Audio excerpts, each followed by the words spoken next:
Revanth route మార్చారా? మాటల్లో పదును పెంచారా? మరింత దూకుడుగా ముందుకు వెళ్తున్నారా? వచ్చే ఎన్నికలే టార్గెట్గా ఇప్పటి నుంచే వ్యూహాన్ని అమలు చేస్తున్నారా అంటే అవుననే సమాధానం వస్తోంది.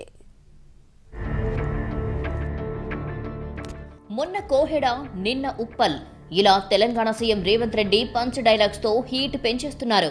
తాజాగా తన రాజకీయ ఎదుగుదల వెనుక ఉన్న మల్కాజ్గిరి సెగ్మెంట్ను గుర్తు చేసుకుంటూనే హైదరాబాద్ అభివృద్ధిపై తన విజన్ ఏంటో స్పష్టం చేశారు. అలాగే బీఆర్ఎస్, బీజేపీలపై విరుచుకుపడుతున్నారు. ముఖ్యమంత్రిగా బాధ్యతలు చేపట్టిన తర్వాత అభివృద్ధిపై ప్రత్యేక దృష్టి పెట్టారు రేవంత్. ఉప్పల్ నియోజకవర్గంలో 1600 కోట్ల అభివృద్ధి పనులకు శంకుస్థాపన చేశారు. గత ప్రభుత్వాల హయాంలో శాఖల మధ్య సమన్వయం లేక హైదరాబాద్ అభివృద్ధి కుంటుపడిందని విమర్శించారాయన. అందుకే ఔటర్ రింగ్ రోడ్డు లోపల ఉన్న 1,30,00,000 జనాభా అవసరాల కోసం, పరిపాలనా వికేంద్రీకరణ కోసం 3 కొత్త కార్పొరేషన్లు ఏర్పాటు చేశామన్నారు. అయితే దీనిపై ప్రతిపక్షాలు రాజకీయ స్వార్థమంటూ చేస్తున్న ఆరోపణలను ఆయన తిప్పికొట్టారు. ఎన్నికల కోసం కాదు, కేవలం ప్రజా సౌలభ్యం కోసమే ఈ నిర్ణయమని స్పష్టం చేశారు. అంతేకాదు, బీఆర్ఎస్ ఎమ్మెల్యే బండారు లక్ష్మారెడ్డి పార్టీలో ఉన్నప్పటికీ రాజకీయాలు చూడకుండా ఉప్పల్ ప్రాంతానికి 40 ఏళ్లు సేవ చేసిన బండారు రాజిరెడ్డి పేరును ఉప్పల్ ఎలివేటెడ్ కారిడార్ కు పెడుతున్నట్లు ప్రకటించారు రేవంత్. మరోవైపు తెలంగాణ ప్రభుత్వం ప్రతిష్టాత్మకంగా తీసుకున్న మూసీ ప్రక్షాళనపై వెనక్కి తగ్గేదే లేదని క్లారిటీ ఇచ్చేశారు. గుజరాత్లో సబర్మతి, యూపీలో గంగా నదిని ప్రక్షాళన చేసినప్పుడు తెలంగాణలో మూసీని ఎందుకు చేయకూడదని ప్రశ్నించారు. నాగోల్ నుంచి గౌరెల్లి వరకు మూసీ ప్రక్షాళన మీద, ఎలివేటెడ్ కారిడార్ల మీద, వనస్థలిపురం నుంచి ఇక్కడి నుంచి వరంగల్ రోడ్డుకు ఈ ప్రాంతాన్ని అంతా అభివృద్ధి చేసే బాధ్యత తీసుకుంటాం.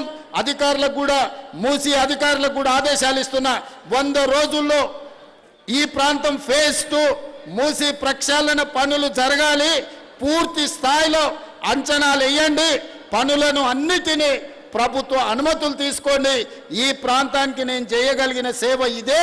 ఈ ప్రాంతాన్ని, మూసీని ప్రక్షాళన చేసి ఈ ప్రాంతంలో ఉండే మౌలిక వసతులను ఈరోజు అనుమతులు అన్నిటినీ ఇస్తాం. అదేవిధంగా ఎమ్మెల్యే గారు ఇక ఈ సభలో కిషన్ రెడ్డి టార్గెట్ గా రేవంత్ రెడ్డి చేసిన వ్యాఖ్యలు హాట్ టాపిక్ అయ్యాయి.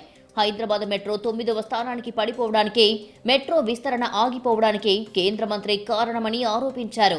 రీజనల్ రింగ్ రోడ్డు కోసం తాను 50 సార్లు ఢిల్లీ చుట్టూ తిరిగినా కిషన్ రెడ్డి ఎందుకు సహకరించడం లేదని ప్రశ్నించారు. బీజేపీలో ఉంటూ చీకట్లో యువతలి వాళ్లతో కిషన్ రెడ్డి కుమ్మక్కు రాజకీయాలు చేస్తున్నారని విమర్శించారు.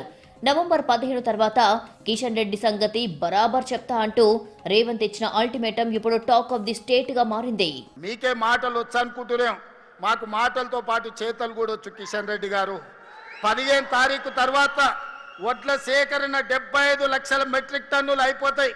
ఆ తర్వాత నీ సంగతి చెప్తా.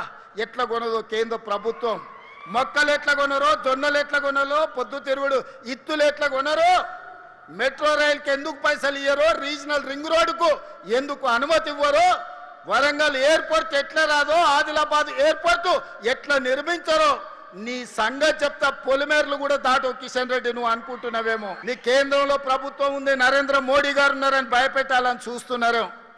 మర్యాద వరకు మర్యాద దాటితే మా సంగతి కూడా చూపిస్తాం. ఎవరికేం భయపడేది లేదు. గుండు అరగుండు ఎవరెవరో ఏమేమో మాట్లాడుతున్నారు, చూస్తూనే ఎట్లెట్లా మాట్లాడుతున్నారు. ఎన్నికలప్పుడే రాజకీయం, ఆ తర్వాత కేవలం అభివృద్ధి అన్నది రేవంత్ లైన్. నాగోల్ నుంచి గౌరెల్లి వరకు ఫేజ్ 2లో మూసీ ప్రక్షాళన పనులు 100 రోజుల్లో ప్రారంభం కాబోతున్నాయి. మరి సీఎం విసిరిన సవాల్పై కేంద్ర మంత్రి కిషన్ రెడ్డి ఎలా స్పందిస్తారు?